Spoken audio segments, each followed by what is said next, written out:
All right, so my man John writes in a good question about Roth IRAs and dividend stocks. He goes, hey, Josh, if you have a Roth with high dividend-paying stock funds like VNQ, VPU, or VYM, if they pay a dividend each month, are they free of taxes if you don't reinvest them, even if you don't reinvest them after you are 59 and a half? Unequivocally, yes. As long as they've been open, as long as you've had the account open for 5 years, John, and you're over 59 and a half, everything that comes out of your Roth will be tax-free. That's just a fact, without question. And you want your higher dividend stocks in your Roth in particular. So let me show you what I got here. I got a chart, and we're going to show you.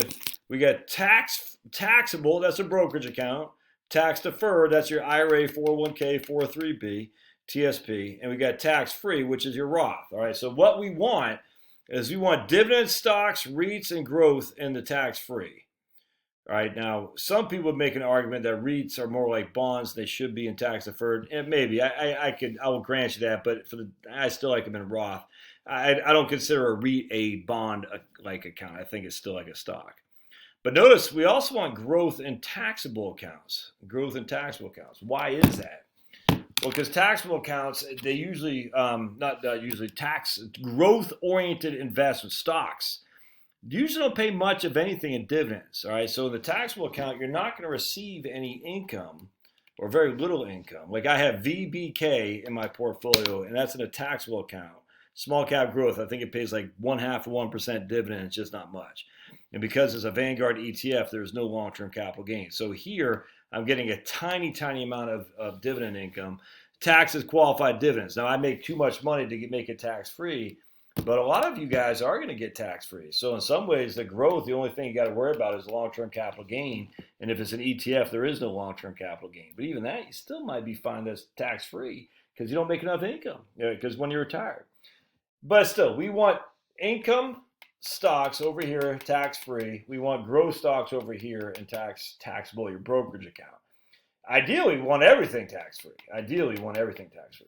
Now, you notice we're missing something. This is where we want our bonds. All right, bonds should always be in your IRA. All right, no bonds in a taxable account. No bonds here because that's ordinary income. You don't want to pay ordinary income in a taxable account. Certainly no bonds in your Roth. No way, Jose. We want bonds always here because it always comes out as ordinary income. Now, what happens is you're going to live off your bonds essentially while you're going to live off this while you're allowing these two guys to grow. All right, so you're going to live off your IRA. There's no required distributions on a Roth, and obviously there's no required distributions on a taxable account. You're going to let those guys go. So what happens here is the growth